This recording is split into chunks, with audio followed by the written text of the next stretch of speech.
Hello friends, എല്ലാവർക്കും good morning. അപ്പോൾ മൗനരാഗത്തിന്റെ ഇന്നത്തെ ഒരു സൂപ്പർ ഹിറ്റ് വിശേഷത്തിലേക്ക് എല്ലാവർക്കും സ്വാഗതം. അങ്ങനെ തുടങ്ങുമ്പോൾ തന്നെ കാണിക്കുന്നത് നമ്മുടെ CS-നെയാണ്. അപ്പോൾ CS ഇങ്ങനെ ട്രിപ്പിട്ട് ഇങ്ങനെ കിടക്കുക. അപ്പം നേഴ്സ് വന്ന് പരിചരിക്കുകയാണ്.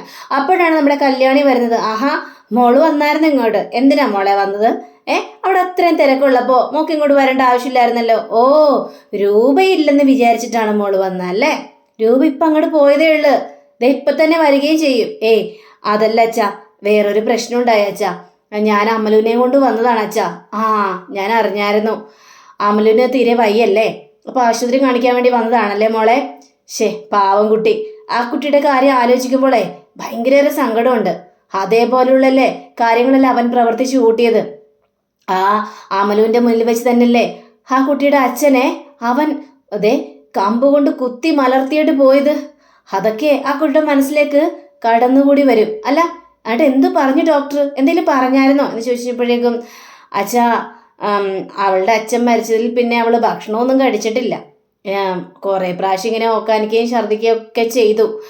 അപ്പോൾ വിശദമായിട്ടൊന്ന് ചികിത്സിക്കാൻ വേണ്ടി തന്നെയാണ് ഞാൻ ഇങ്ങോട്ട് കൊണ്ടുവന്നത്. ഡോക്ടർ അവിടെ ചികിത്സിച്ചുകൊണ്ടിരിക്കുക.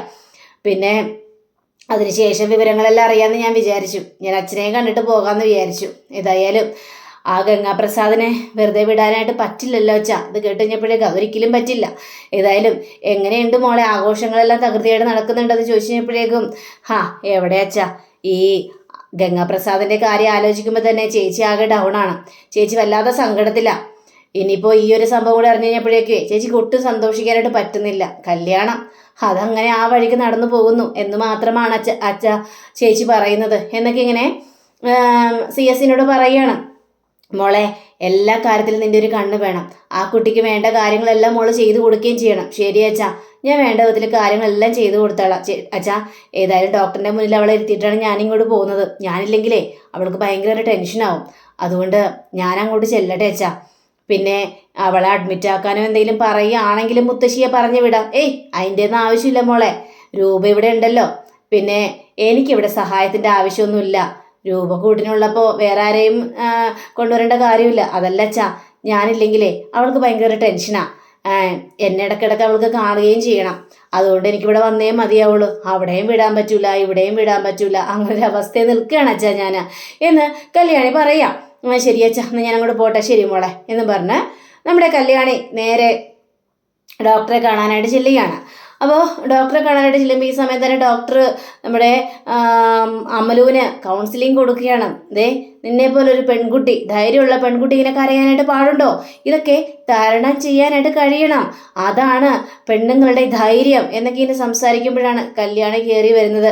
അപ്പോൾ അമലിരുന്ന് ഭയങ്കര കരച്ചിലാണ്. കല്യാണിയെ കണ്ടപ്പോൾ കരച്ചിൽ കൂടുകയും ചെയ്തു. അപ്പോൾ കല്യാണി വിചാരിച്ചു ദൈവം എന്ത് പറ്റി എന്നൊക്കെ ചിന്തിച്ച് അങ്ങനെ കല്യാണി ചേർന്ന് അങ്ങനെ ഇരിക്കുമ്പോൾ നമ്മുടെ അമലുവിനോട് ഡോക്ടർ പറയണം, അമലു ഒന്ന് പുറത്ത് പോയിരിക്കുക, ഞാൻ കല്യാണിയോട് സംസാരിക്കട്ടെ എന്ന് പറയുകയാണ്. അങ്ങനെ അമലു കരഞ്ഞുകൊണ്ട് പുറത്തേക്ക് ഇറങ്ങി ഓടി പോവുകയാണ്. ഇപ്പോൾ കല്യാണി ചോദിക്കുകയാണ്, എന്ത് പറ്റി ഡോക്ടറെ? അവൾ ഭയങ്കര കരച്ചിലാണല്ലോ, ഇതെന്ത് പറ്റി എന്ന് ചോദിക്കുമ്പോൾ അത് പിന്നെ കല്യാണി ചില കാര്യങ്ങളെല്ലാം കല്യാണിയോട് തുറന്നു പറയാനുണ്ട്. കല്യാണി ഈ ഗംഗാപ്രസാദ് പറ്റിച്ചിട്ട് പോയെന്ന് പറഞ്ഞല്ലോ, സാധാരണ രീതിയിൽ പറ്റിച്ചതല്ല, എല്ലാം കൊണ്ട് അവളെ പറ്റിച്ചതാണ്. അവള് പ്രഗ്നൻ്റ് ആണ് എന്ന് പറയുകയാണ്. ഇത് കേട്ട് കഴിഞ്ഞപ്പോഴേക്കും കല്യാണി ഞെട്ടിപ്പോയി. എൻ്റെ ദൈവമേ, എന്താണ് ഞാൻ ഈ കേൾക്കുന്നത്? ഡോക്ടറെ, മുത്തശ്ശി എന്നോട് ഈ ഒരു കാര്യം പറഞ്ഞതാ. ഇവളുടെ ലക്ഷണങ്ങളും കാര്യങ്ങളൊക്കെ കണ്ടു കഴിഞ്ഞപ്പോഴേക്കും മുത്തശ്ശി കാര്യങ്ങളെല്ലാം പറഞ്ഞതാ. പക്ഷേ എനിക്കത് വിശ്വസിക്കാനായിട്ട് പറ്റിയില്ല. അപ്പോൾ ആ കുട്ടി അങ്ങനെ ഒരു പ്രവൃത്തി ചെയ്യില്ല എന്നാണ് ഞാൻ മുത്തശ്ശിയോട് പറഞ്ഞത്. ഇപ്പം ഇനി എന്ത് ചെയ്യും ഡോക്ടറെ? എന്ത് ചെയ്യാനാണ്? ആ കുട്ടിയെയും കുറ്റം പറഞ്ഞിട്ടൊന്നും കാര്യമില്ല. കല്യാണിയോട് ഈ കാര്യങ്ങളൊന്നും പറയണ്ട എന്നാണ് അവൾ എന്നോട് പറഞ്ഞത്. ഞാൻ നിർബന്ധിച്ചിട്ടാണ്. അവൾ ഭയങ്കരമായിട്ടും പേടിച്ചു പോയി. പിന്നെ ഈ ഒരു സംഭവം അവൾക്ക് നേരത്തെ അറിയായിരുന്നു. ആൾക്കാരോടുള്ള പേടി കൊണ്ടും നാണക്കേട് കൊണ്ടാണ് അവൾ പുറത്ത് പറയാതിരുന്നത്. എന്നാലും ഡോക്ടറെ, അവൾക്ക് എന്നോട് തുറന്നു പറയാമായിരുന്നല്ലോ. എന്നോട് എന്തും അവൾക്ക് തുറന്നു പറയാം ഡോക്ടറെ. എന്നിട്ട് അവൾ എന്നോട് മറച്ചു വെച്ചല്ലോ. സാരമില്ല, ഇനിയിപ്പോൾ എന്താന്ന് വെച്ചിട്ടുണ്ടെങ്കിൽ അബോർഷൻ ചെയ്യുക തുടക്കത്തിലല്ലേ. അതുകൊണ്ട് അബോർഷൻ ചെയ്യുന്നത് കൊണ്ട് പ്രശ്നങ്ങളൊന്നുമില്ല. ആരും ഈ കാര്യം അറിയണ്ട. ആ കുട്ടിക്ക് നാണക്കേടാകുമെന്ന് വിചാരിച്ച് ഭയങ്കര കരച്ചിലാണ്. ഞാനേതായാലും ഡോക്ടറെ അവളോടൊന്ന് സംസാരിക്കട്ടെ. അവള് മനസ്സുകൊണ്ട് ഓക്കെ ആണെങ്കിൽ നമുക്കിത് പെട്ടെന്ന് തന്നെ അബോർഷൻ ചെയ്യാം ഡോക്ടറെ. എങ്കിൽ പിന്നെ കല്യാണി സംസാരിക്കേ. ഏതായാലും അങ്ങനത്തെ ഒരു നശിച്ചവൻ്റെ കുഞ്ഞ് അവൾക്ക് അവൾക്ക് വേണ്ടല്ലോ, നീ ഒന്ന് സംസാരിക്കുക കല്യാണി എന്ന് പറയണം. ശരി ഡോക്ടറെ, ഞാൻ എന്നാൽ പോയി അമ്മലിനോട് സംസാരിക്കട്ടെ എന്നും പറഞ്ഞുകൊണ്ട് നമ്മുടെ കല്യാണി നേരെ പുറത്തേക്ക് ഇറങ്ങി നോക്കി കഴിഞ്ഞപ്പോഴേക്കും അവിടെ ഇരുന്ന് അമ്മല് കരയുക. അമലൊന്നും പറഞ്ഞിട്ട് വിളിക്കുകയാണ്, സാറമ്മേ എനിക്ക് തെറ്റ് പറ്റിപ്പോയി ചേച്ചി എന്നൊക്കെ ഇങ്ങനെ പറയാ. ഇത് കേട്ട് കഴിഞ്ഞപ്പോഴേക്കും സാരമില്ല, ഏതായാലും ഈ കാര്യം നീ എന്നോട് മറച്ചു വെക്കണ്ടായിരുന്നല്ലോ അമലു, എന്നോട് തുറന്നു പറയായിരുന്നല്ലോ. എന്ത് കാര്യം ഉണ്ടെങ്കിലും എന്നോട് തുറന്നു പറയുന്നത് കൊണ്ട് എന്താ പ്രശ്നം സംഭവിക്കാനായിട്ട് പോകുന്നത്? പിന്നെ ഗംഗാപ്രസാദ് അവൻ്റെ സ്വഭാവം ഞങ്ങൾക്കൊക്കെ നന്നായിട്ട് തന്നെ അറിയാം. എന്നാലും നീ ഇങ്ങനൊരു അബദ്ധം കാണിക്കുമെന്ന് ഒരിക്കൽ പോലും പ്രതീക്ഷിച്ചില്ല.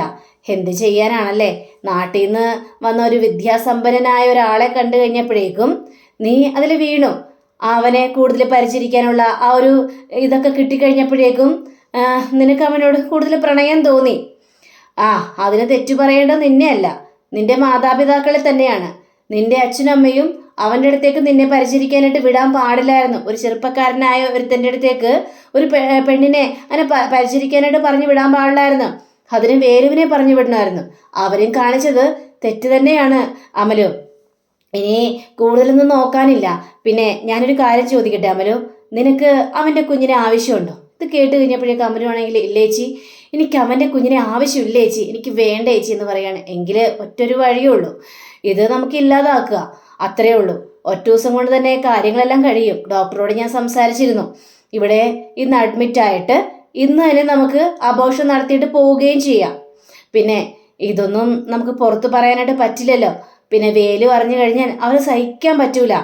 പിന്നെ ആരും അറിയണ്ട, വേലുവിനെ നിനക്ക് കല്യാണം കഴിച്ച് സുഖമായിട്ട് ജീവിക്കുകയും ചെയ്യാം. പക്ഷെ ചേച്ചി, എങ്ങനെയാ ചേച്ചി എനിക്കിനി വേലുവിനെ പൂർണ്ണ മനസ്സോടെ സ്വീകരിക്കാനായിട്ട് പറ്റുമോ? ഞാൻ വലിയൊരു ചതിയല്ലേ ചെയ്തത്. കല്യാണം കഴിക്കാൻ പോകുന്നവനോട് ഒരു കാര്യവും മറച്ചു വെക്കാൻ പാടില്ലെന്നൊരു നിഗമനത്തിലുള്ളവളാണ് ഞാൻ. പക്ഷേ ഇപ്പോൾ ആ ഒരു സ്ഥിതിയല്ല ഇവിടെ. ഈ വേലുവിനോട് പറഞ്ഞു കഴിഞ്ഞാൽ വേലു തകർന്നു പോകും. അതുകൊണ്ട് വേലുവിനോട് ഈ കാര്യം പറയണ്ട. പിന്നെ നീയും വലിയൊരു തെറ്റുകാരി തന്നെയാണ് അമലു. കാരണം എന്താണെന്നറിയാവോ? നിനക്ക് ദൈവം തന്ന ശിക്ഷയാണ്. നിങ്ങളുടെ കാട്ടുദൈവം എന്ന് പറയുന്ന ഭയങ്കര വിശ്വാസമല്ലേ? വേലുവിനെ പറ്റിച്ച് നീ ഗംഗാപ്രസാദിനോടൊപ്പം പോയി. നിനക്ക് വേണ്ടി പറഞ്ഞു വെച്ച ആളല്ലേ വേലു. വേലു സങ്കടപ്പെടുന്നത് കണ്ടു കഴിഞ്ഞപ്പോഴേക്കും കാട്ടുദൈവങ്ങൾക്ക് അത് സഹിച്ചു കാണില്ല. നിനക്ക് തക്കതായ ശിക്ഷ തന്നെ ദൈവം തന്നില്ലേ? ഒരു ചതിയന്റെ, ഒരു കള്ളന്റെ കുഞ്ഞു തന്നെ നിന്റെ വയറ്റിൽ ചിരിക്കേണ്ടി വന്നില്ലേ? അതാ പറയുന്നത്, നമ്മളെ സ്നേഹിക്കുന്നവരെ നമ്മൾ ഒരിക്കലും ചതിക്കാനായിട്ട് പാടില്ല. വേലുവിൻ്റെ സ്നേഹമേ ഹൃദയത്തിൽ നിന്നുള്ളതാണ്. ആ ഒരു സ്നേഹം നീ മനസ്സിലാക്കണം. അതുകൊണ്ട് നമുക്ക് ഈ കാര്യങ്ങൾ ആരോടും ഒന്നും പറയണ്ട, വേലുവിനോട് പോലും. ഏതായാലും ഞാൻ കാര്യങ്ങളെല്ലാം തീരുമാനിച്ചു. നിനക്ക് ഓക്കെ അല്ലേ എന്നൊക്കെ ചോദിച്ചപ്പോഴേക്കും ചേച്ചി പറയുന്ന ഏത് കാര്യവും ചെയ്യാനായിട്ട് ഞാൻ തയ്യാറാണ്, ഞാൻ മാനസികമായിട്ട് ഒരുക്കത്തിലാണ് എന്നൊക്കെ ഇങ്ങനെ അമല് പറയാണ്. എങ്കിലും നമുക്കിന്ന് അഡ്മിറ്റായിട്ട് പെട്ടെന്ന് തന്നെ ഇതെല്ലാം കാര്യങ്ങളെല്ലാം നടത്തിയിട്ട് നമുക്ക് പോകാം. ആരും ഒന്നും അറിയാൻ പോണില്ല. പിന്നെ കുറച്ച് വൈകുന്നത് എന്താണെന്ന് ചോദിച്ചു കഴിഞ്ഞാൽ അച്ഛൻ ഇവിടെ കിടക്കുന്നുണ്ടല്ലോ, അപ്പം അച്ഛനെ പരിചരിച്ച് ഇരിക്കുകയാണെന്ന് അവർ വിചാരിച്ചോളൂ. അത്രയേ ഉള്ളൂ. ഇതിൽ കൂടുതൽ ഒന്നും പറയാനായിട്ട് പറ്റില്ല എന്നിങ്ങനെ പറയാം. ഇതൊക്കെ കേട്ട് കഴിഞ്ഞപ്പോഴേക്കും അമലുവിന് ഭയങ്കര ഒരു സങ്കടമുണ്ട്. അതേപോലെ തന്നെ ഇപ്പം അവൻ്റെ കുഞ്ഞിനെ വൈകിട്ട് നടന്നിട്ട് കാര്യമില്ലല്ലോ, എങ്ങനെയെങ്കിലും നശിപ്പിച്ചല്ലേ മതിയാവുള്ളൂ എന്നിങ്ങനെ ചിന്തിക്കുകയാണ്. ശരി, നമുക്ക് ഏതായാലും ഡോക്ടറോട് സംസാരിക്കാമെന്ന് കല്യാണി പറയുകയാണ്. അങ്ങനെ കല്യാണി ആണെങ്കിൽ നേരെ കിരണിനെ വിളി. അപ്പോൾ കിരൺ ഇങ്ങനെ വണ്ടി ഓടിച്ചുകൊണ്ടിരിക്കുകയായിരുന്നു. സമയത്ത് കല്യാണിയുടെ കോൾ കഴിഞ്ഞപ്പോഴേക്കും കല്യാണി, എന്താ കല്യാണി, പറ കല്യാണി എന്ന് പറയണ. കിരണേട്ടാ, എന്തായി കല്യാണി, അമലുവിനെ ഹോസ്പിറ്റലിൽ കാണിച്ചോ? ഡോക്ടർ എന്ത് പറഞ്ഞു എന്ന് ചോദിച്ചപ്പോഴേക്കും കിരണേട്ടാ, ചെറിയൊരു പ്രശ്നമുണ്ട് കിരണേട്ടാ, അത് പറയാൻ വേണ്ടിയാണ് ഞാൻ കിരണേട്ടനെ വിളിച്ചത്. എന്ത് പ്രശ്നം, എന്താ കല്യാണി എന്ന് ചോദിക്കുമ്പോൾ അത് പിന്നെ കിരണേട്ടാ, അത് വേറൊന്നുമല്ല, അതെ ഗംഗാപ്രസാദിനുമായിട്ടുള്ള അമലുവിൻ്റെ പ്രണയമില്ലേ, ആ പ്രണയം അതൊരു നിസ്സാര പ്രണയമല്ലായിരുന്നു. എല്ലാം കൊണ്ടും അവള് എല്ലാം അവന് കൊടുത്തു എന്ന് പറയാണ്. എല്ലാ അർത്ഥത്തിലും അമലുവിനെ അവൻ ചതിച്ചു എന്നിങ്ങനെ പറഞ്ഞു കഴിഞ്ഞപ്പോഴേക്കും അത് പിന്നെ കിരണേട്ട, എന്താ അവള് പ്രഗ്നൻ്റ് ആണോ എന്ന് കിരൺ അങ്ങോട്ട് ചോദിക്കുകയാണ്. അപ്പം ഇത് കേട്ട് കഴിഞ്ഞപ്പോഴേക്കും കല്യാണി, അതേ കിരണേട്ട, അമലു പ്രഗ്നന്റ് ആണെന്ന് പറയുക. ഇത് കേട്ട് കഴിഞ്ഞപ്പോഴേക്കും കിരണാകെ തകർന്നു പോയൊരവസ്ഥ നിൽക്കുകയാണ്. എൻ്റെ ദൈവമേ, എന്താണ് ഞാൻ ഈ കേൾക്കുന്നത്? ഇത്രയ്ക്കും ബുദ്ധിയില്ലാതെ പോയി അവൾക്ക്. അവൾ എന്തിനാ ഇങ്ങനൊരു തെറ്റിലേക്ക് പോയത്? ഇനിയിപ്പോൾ അമലുവിനെ കുറ്റം പറഞ്ഞിട്ടൊന്നും കാര്യമില്ലല്ലോ. ഏതായാലും ഞാൻ ഡോക്ടറോട് സംസാരിച്ചു. അവളെ അബോർഷന് വേണ്ടി കയറ്റിയിരിക്കുകയാണ്. ഇതല്ലാതെ വേറൊരു നിവൃത്തിയില്ലല്ലോ. എന്തിനാ അവൻ്റെ കുഞ്ഞ് അവൾക്ക്? എന്തായാലും ഈ കാര്യങ്ങൾ വേലു അറിയാനായിട്ട് പാടില്ല. ഞങ്ങൾ വൈകുന്നത് എന്ന് ആലോചിച്ചിട്ട് വേലു ചിലപ്പോൾ ഹോസ്പിറ്റലിലേക്ക് ഓടി വരും. ഇവിടെ വന്നു കഴിഞ്ഞിട്ടുണ്ടെങ്കിൽ വേലു കാര്യങ്ങളൊക്കെ അറിയും. ആ പാവത്തിന് ഇതൊന്നും താങ്ങാനായിട്ട് പറ്റില്ല. അമലുവിൻ്റെയും വേലുവിൻ്റെയും കല്യാണം നടത്തണമല്ലോ. അവൾക്ക് വേണ്ടിയുള്ള കാര്യങ്ങളെല്ലാം ചെയ്തു കൊടുക്കണമല്ലോ. അപ്പോൾ ആ ദുഷ്ടൻ്റെ കുഞ്ഞ് ഇവളുടെ വയറ്റിലുണ്ടെന്ന് അറിഞ്ഞു കഴിഞ്ഞാൽ എങ്ങനെ വേലു സഹിക്കും? വേലുവിന് ഇവരൊക്കെ അല്ലാതെ വേറെ ആരാണ് ഉള്ളത് എന്നൊക്കെ ഇങ്ങനെ ചോദിക്കുകയാണ്. കല്യാണി, നീ അത് പറഞ്ഞ സത്യം തന്നെയാ. എന്തായാലും ആ കുഞ്ഞിനെ അവൾക്കത് വേണ്ട. അതങ്ങോട്ട് ഉപേക്ഷിച്ച് കളഞ്ഞേര്, അതായിരിക്കും നല്ലത്. അതേ കിരണേട്ടാ, അതിനു വേണ്ടി തന്നെയാണ് ഞങ്ങൾ ഇവിടെ നിൽക്കുന്നത്. ഇനി ഇത് കഴിഞ്ഞിട്ടേ ഞങ്ങൾ വരുവുള്ളൂ. ഇന്ന് തന്നെ എല്ലാം തീർത്തു തരാമെന്നാണ് പറഞ്ഞത്. വളർന്നിട്ടല്ലേ ഉള്ളൂ. പെട്ടെന്ന് തന്നെ ചെയ്ത് കഴിഞ്ഞിട്ടുണ്ടെങ്കിൽ എല്ലാം അവസാനിക്കും. പിന്നെ ആരോഗ്യത്തിനൊരു പ്രശ്നവും ഉണ്ടായില്ല. അമലു അതിന് സമ്മതിക്കുകയും ചെയ്തു. ഞാൻ അമലുവിനോടും ഡോക്ടറോടൊക്കെ ഒരുമിച്ച് സംസാരിക്കുകയും ചെയ്തു. എങ്കിൽ പിന്നെ കല്യാണി അങ്ങനെ തന്നെ ആവട്ടെ. ശരി കിരണേട്ടാ, ഞാൻ പറഞ്ഞതുപോലെ തന്നെ ഒന്ന് ചെയ്യണേ. ശരി, എല്ലാം ഞാൻ ഓക്കെ ആക്കാം എന്ന് പറയാം. അങ്ങനെ ഞാൻ പറഞ്ഞുകൊണ്ട് ഫോൺ വെക്കുകയാണ്. അപ്പം നമ്മുടെ ബൈജു ചോദിക്കുകയാണ്, എന്താ കിരണാളിയാ, എന്താ അമലുവിന് പറ്റിയത്? അവൾക്ക് ശരിക്കൊരു ചതി തന്നെയാണ് പറ്റിയത്. അവൾ പ്രഗ്നൻ്റ് ആണ്. എൻ്റെ ദൈവമേ, ഇവനൊക്കെ എന്ത് മനുഷ്യനാണ്! ഓരോ കാര്യങ്ങളും ആ പെണ്ണിൻ്റെ മനസ്സിലേക്ക് കുത്തിക്കയറ്റി വെച്ച് അവൾക്ക് ഇങ്ങനെ ഒരു ചതിയും കൊടുത്തിട്ടാണല്ലോ ആ ഗംഗാപ്രസാദ് പോയത്.